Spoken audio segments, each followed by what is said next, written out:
아버지, 이제는 요양원을 알아보는 게 좋을 것 같아요. 딸 미경의 말이 제 귓가에 맴돌았습니다. 그 순간 제 심장이 멎는 것 같았어요. 요양원, 그 단어는 제게 인생의 종착역처럼 들렸습니다. 안녕하세요. 저는 윤도현이라고 합니다. 올해 83세이고 40년간의 공직 생활을 마치고 은퇴한 지 6년이 됐습니다. 6년 전 제 아내가 세상을 떠난 후 저는 혼자 살아왔습니다. 그때까지만 해도 몰랐습니다. 홀로 남은 노인의 삶이 이토록 힘들 것이라는 거요. 아내가 있을 때는 모든 게 쉬웠습니다. 병원에 가는 일도, 장을 보는 일도, 약을 챙기는 일도 함께하니 큰 어려움이 없었죠. 하지만 아내가 떠난 후 일상의 모든 것이 산처럼 높게 느껴졌습니다. 최근에 관절염이 심해지고 심장 질환까지 생기면서 일상생활이 점점 어려워졌어요. 지팡이 없이는 걸을 수 없게 되었고 약을 챙기는 것도 벅차게 느껴졌습니다. 그러던 어느 날 계단에서 넘어져 다리를 다쳤고 딸 미경이 요양원 이야기를 꺼냈습니다. 미경이 알아본 고급 요양원은 월 350만 원이었습니다. 24시간 간병인을 고용하면 450만 원이 필요하다고 했죠. 제 국민연금과 퇴직금으로는 감당하기 어려운 금액이었습니다. 일단 미경이네 집에서 지내보기로 했습니다. 하지만 이게 얼마나 어색하고 불편한 일인지 몰랐어요. 사위는 겉으로는 친절했지만 그의 눈빛에서 부담스러워하는 기색이 역력했습니다. 고등학생 손녀는 제가 TV 볼 때 소리가 너무 크다며 불평했고 식사 시간에는 젓가락 소리가 거슬린다고 했습니다. 아버지, 방에서 드시는 게 어떨까요?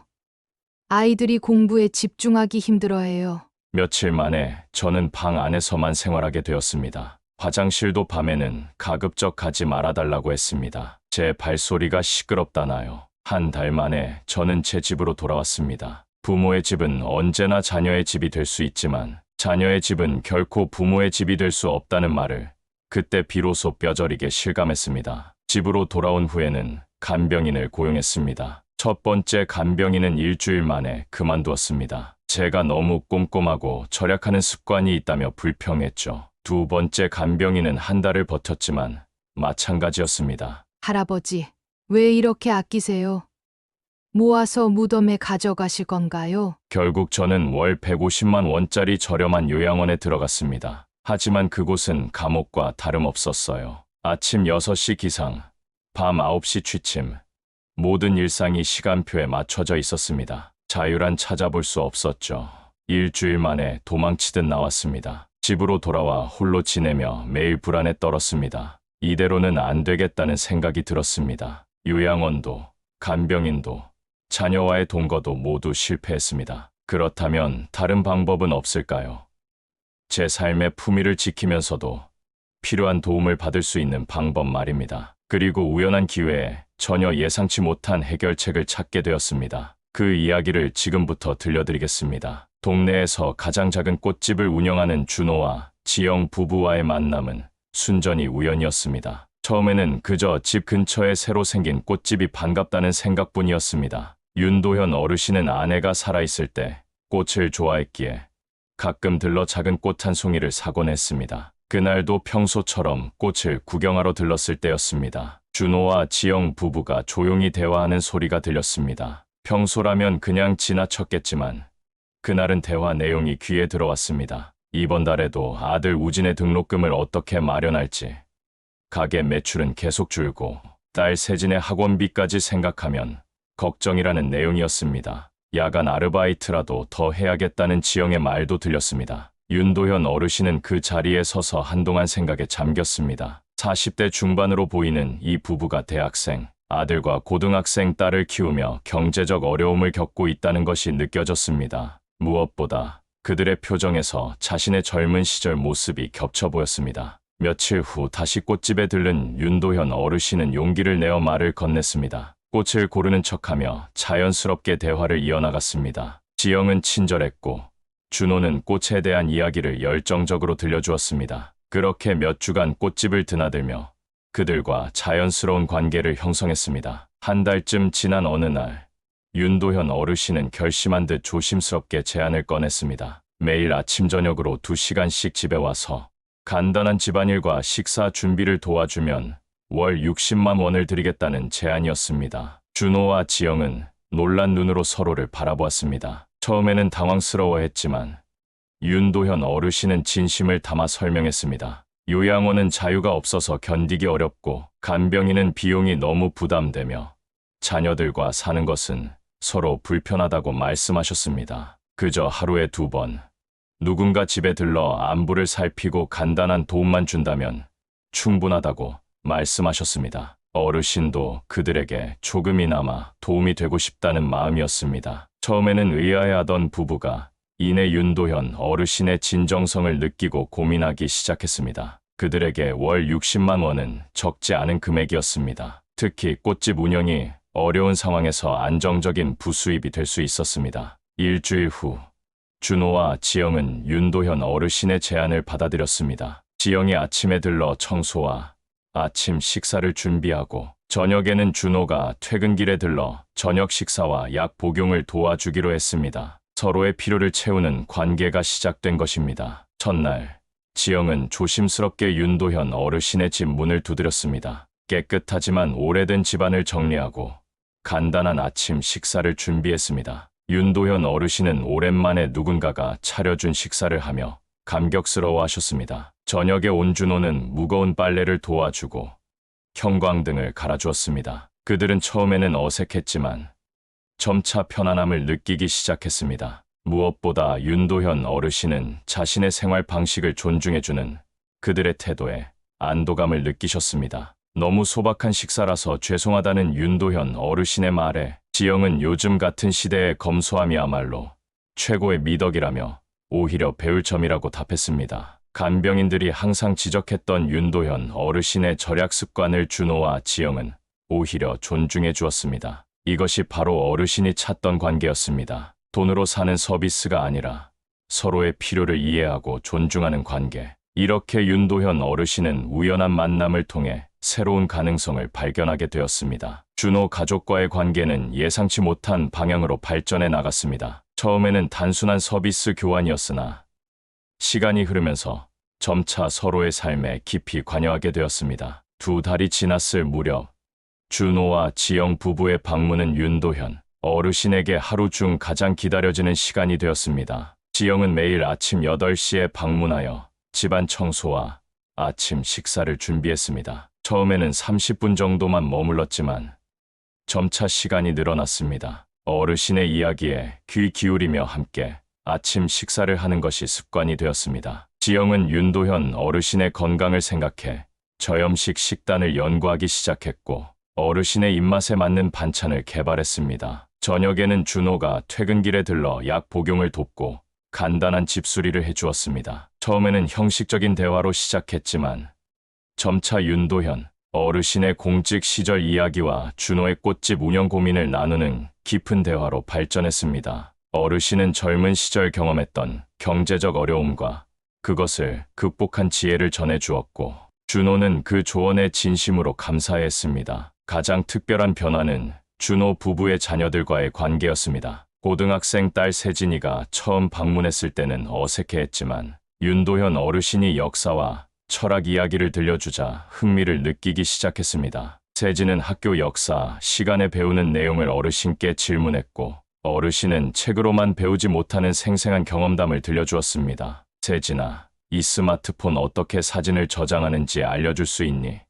라고 물었던 첫 질문을 시작으로 세진은 윤도현 어르신에게 현대 기술을 가르치는 선생님이 되었습니다. 매주 토요일 오후 세진은 2시간씩 어르신에게 스마트폰 사용법, 인터넷 검색, 동영상 시청 방법을 알려주었습니다. 어르신은 이 시간을 통해 디지털 세상과 소통할 수 있게 되었고 세진은 가르치는 과정에서 자신감을 얻었습니다. 대학생 아들 우진은 주말마다 방문하여 윤도현 어르신의 건강 체크를 도왔습니다. 혈압과 혈당을 측정하고 기록하며 약 복용 일정을 관리해 주었습니다. 경영학을 전공하는 우진은 어르신의 재테크 조언에 귀를 기울였고 어르신은 우진의 젊은 시각에서 바라본 현대 사회 이야기에 호기심을 느꼈습니다. 특별한 날에는 지영이 전통 음식을 준비해 4명이 함께 식사하는 시간을 가졌습니다. 명절이나 어르신의 생신에는 가족 행사처럼 함께 지냈습니다. 윤도현 어르신에게는 오랜만에 느끼는 가족의 온기였고, 준호 가족에게는 어르신을 통해 배우는 삶의 지혜가 소중했습니다.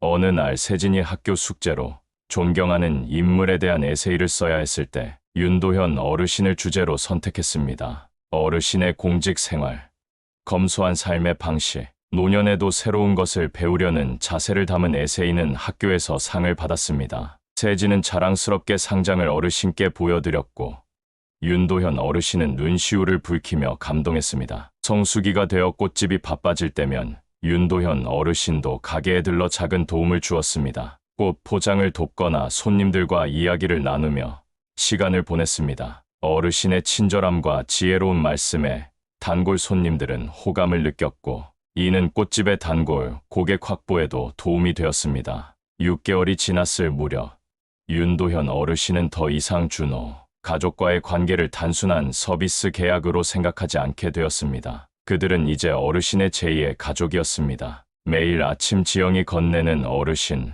오늘은 어떻게 주무셨어요?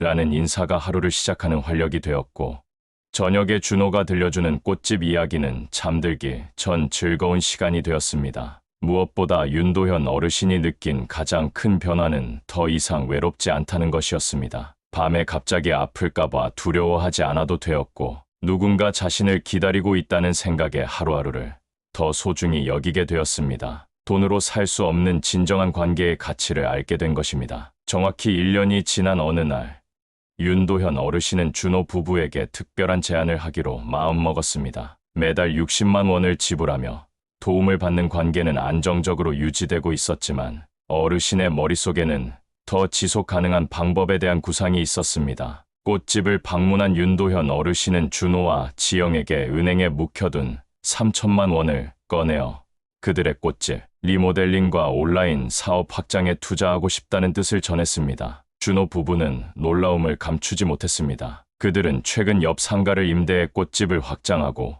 온라인 판매를 시작하고 싶었지만 자금 부족으로 망설이고 있었습니다. 어르신은 차분히 설명했습니다. 이 투자의 대가로 월 120만 원의 안정적인 수입과 평생 돌봄을 약속받고 싶다는 뜻이었습니다. 350만 원이 넘는 요양원 비용과 비교하면 3분의 1 수준이었지만, 어르신에게는 자신의 집에서 존엄하게 살 수 있는 보장이 되었습니다. 일주일간의 고민 끝에 그들은 법적 계약서를 작성하기로 했습니다. 변호사의 도움을 받아 3가지 핵심 조항을 담은 계약을 체결했습니다. 첫째, 3천만 원은 사업 투자금으로 받되 매달 120만 원의 생활비를 지급한다. 둘째, 윤도현 어르신이 독립적인 생활이 어려워질 때까지 준호 가족이 돌봄을 제공한다. 셋째, 어르신이 만약 병원이나 요양시설에 가게 될 경우 그 비용의 일부를 부담한다. 투자금을 받은 준호 부부는 즉시 사업 확장에 나섰습니다. 옆 상가를 임대해 꽃집을 넓히고 온라인 판매 시스템을 구축했습니다. 특히 세진이의 아이디어로 SNS 마케팅을 시작해 젊은 고객층을 유치하는 데 성공했습니다. 우진은 경영학 지식을 활용해 재고 관리 시스템을 개선했습니다. 6개월이 지나자 꽃집의 매출은 2배로 늘었습니다. 준호는 윤도현 어르신에게 첫 사업 보고서를 제출했습니다. 어르신은 자신의 투자가 성공적으로 이루어지고 있다는 사실에 깊은 만족감을 느꼈습니다. 생활 패턴도 더 체계적으로 바뀌었습니다. 지영은 꽃집 일을 도울 파트타임 직원을 고용하고 매일 오전에 3시간, 오후에 2시간을 윤도현 어르신의 집에서 보냈습니다. 식사 준비뿐만 아니라 정기적인 건강 체크, 병원 동행, 약 관리까지 책임졌습니다. 윤도현 어르신의 일상에도 활기가 돌았습니다. 세진이 학교 행사에 할아버지로 참석하기도 하고 우진의 대학 축제에 초대되어 가기도 했습니다. 꽃집에 새로 만든 작은 휴게 공간에서는 단골 손님들과 차를 마시며 이야기를 나누는 시간도 가졌습니다. 1년 반이 지났을 무렵 윤도현 어르신은 자신이 만든 이 협력 모델이 얼마나 현명한 선택이었는지 깨달았습니다. 요양원에 갔다면 매달 350만 원 이상을 지출하며 타인의 규칙에 따라 살아야 했을 것입니다. 간병인을 고용했다면 450만 원 가량의 비용에 인간적 교류 없는 서비스만 받았을 것입니다. 이것은 가족의 의무도 냉정한 비즈니스도 아닌 서로의 필요를 채우는 새로운 형태의 협력이었습니다. 윤도현 어르신은 이 모델이 자신만의 특별한 경우가 아니라 많은 노인들에게 적용될 수 있는 지혜라고 생각했습니다. 윤도현 어르신의 독특한 노후 돌봄 방식은 점차 아파트 단지에 소문이 퍼지기 시작했습니다. 처음에는 단지 내 노인회에서 호기심, 어린 질문으로 시작되었습니다. 어르신이 요양원에 가지 않고 어떻게 지내는지, 간병인 없이 어떻게 일상생활을 유지하는지 궁금해했습니다. 윤도현 어르신은 자신의 경험을 솔직하게 나누었습니다. 처음에는 반신반의하던 이웃들도 준호 가족과 윤도현 어르신의 관계를 지켜보면서 점차 새로운 가능성을 발견하게 되었습니다. 특히 비슷한 상황에 놓인 노인들에게 큰 영감을 주었습니다. 옆동에 사는 장미자 할머니가 가장 먼저 이 방식을 시도했습니다. 76세의 장 할머니는 관절염으로 거동이 불편했지만 요양원은 자유가 없어 가기 싫어했습니다. 장 할머니는 동네 베이커리를 운영하는 젊은 부부와 비슷한 협약을 맺었습니다. 매달 70만 원을 지급하는 대신 일상생활 도움을 받기로 했습니다. 한 달 후, 장 할머니는 베이커리 부부에게 새로운 제안을 했습니다. 할머니가 평생 모은 전통 음식 레시피를 활용해 베이커리의 한식, 디저트 코너를 만들자는 것이었습니다. 장 할머니의 50년 된 약식과 증편 레시피는 베이커리의 특별 메뉴가 되었고 입소문을 타고 인기를 얻었습니다. 4층에 사는 서정호 전직 교수도 이 모델에 관심을 보였습니다. 82세의 서 교수는 학원을 운영하는 부부와 계약을 맺었습니다. 40년간 국어 교사와 교수로 일했던 서 교수의 경험을 살려 학원에서 주 2회 특별 강의를 하는 조건으로 일상생활 도움을 받기로 했습니다. 서 교수의 문학 특강은 학생들 사이에서 인기 있는 수업이 되었고 서 교수는 다시 가르치는 즐거움을 느꼈습니다. 물론 모든 시도가 성공적이지는 않았습니다. 10층의 박영수 할아버지는 동네 세탁소와 비슷한 계약을 맺었으나 3개월 만에 관계가 깨졌습니다. 박 할아버지는 세탁소 주인이 자신의 생활 방식을 이해하지 못하고 간섭한다고 느꼈고 세탁소 주인은 박 할아버지의 요구가 지나치다고 불평했습니다. 이 실패 사례는 단순한 경제적 거래가 아닌 상호 존중과 이해가 필요하다는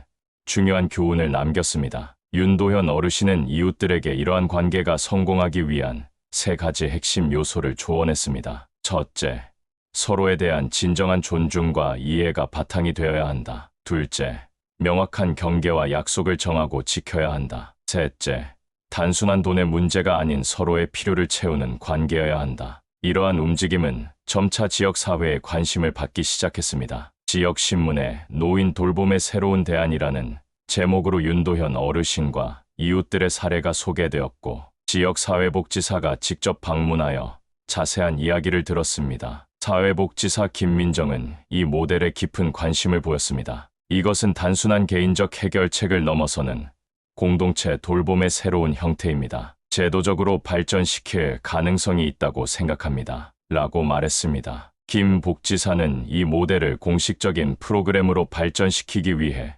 구청에 제안서를 제출했습니다. 2년이 지난 시점에 아파트 단지에는 10여 가구가 이러한 형태의 돌봄 관계를 맺고 있었습니다. 이들은 월 1회 모임을 갖고 경험을 나누며 서로를 지원했습니다. 이 모임은 함께 사는 세대라는 이름으로 공식화되었고 지역 신문과 방송에 소개되기도 했습니다. 윤도현 어르신은 이 모임의 자연스러운 리더가 되었습니다. 어르신은 자신의 경험을 바탕으로 다른 노인들에게 조언을 아끼지 않았고 새롭게 관계를 맺으려는 사람들에게 멘토 역할을 했습니다. 이 활동은 윤도현 어르신에게 새로운 인생의 의미를 가져다 주었습니다. 3년이 지난 지금 윤도현 어르신은 자신의 선택에 더욱 확신을 갖게 되었습니다. 요양원에 들어갔다면 경험하지 못했을 풍요로운 관계와 의미 있는 노년을 보내고 있습니다. 86세의 나이에도 어르신은 여전히 자신의 집에서 독립적으로 생활하며 존엄성을 유지하고 있습니다. 준호 가족은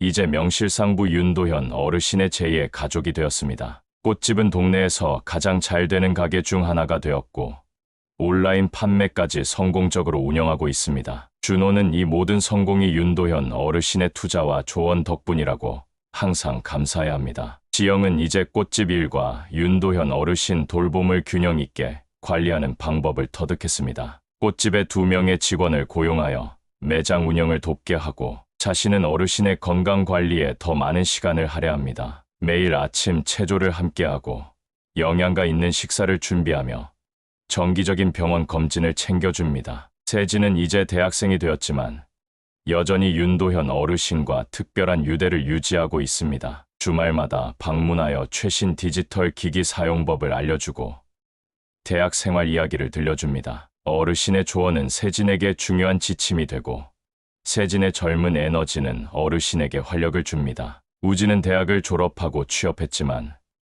월 2회 정기적으로 방문하여 윤도현 어르신의 재정 관리를 돕습니다. 투자금 관리, 생활비 계획, 의료비 정산 등을 체계적으로 정리해 주어 어르신이 경제적 걱정 없이 지낼 수 있게 합니다. 윤도현 어르신의 건강은 예상보다 좋아졌습니다. 규칙적인 생활과 정기적인 건강 관리, 그리고 무엇보다 정서적 안정감이 큰 역할을 했습니다. 3년 전 의사가 예측한 것보다 훨씬 양호한 상태를 유지하고 있으며 지팡이 없이도 짧은 거리는 혼자 걸을 수 있게 되었습니다. 어르신은 이제 자신의 경험을 바탕으로 노후를 걱정하는 이들에게 3가지 조언을 남깁니다. 첫째, 기존의 틀에 갇히지 말고 창의적인 대안을 찾으라고 조언합니다. 요양원과 간병인만이 유일한 선택지가 아님을 기억해야 합니다. 자신의 상황과 필요에 맞는 맞춤형 해결책을 찾는 용기가 필요합니다. 둘째, 돈으로 해결하려 하기보다 서로의 필요를 채울 수 있는 관계를 구축하라고 강조합니다. 노년기에는 단순한 서비스보다 진정한 관계가 더 중요합니다. 자신이 줄 수 있는 것과 필요한 것을 명확히 하고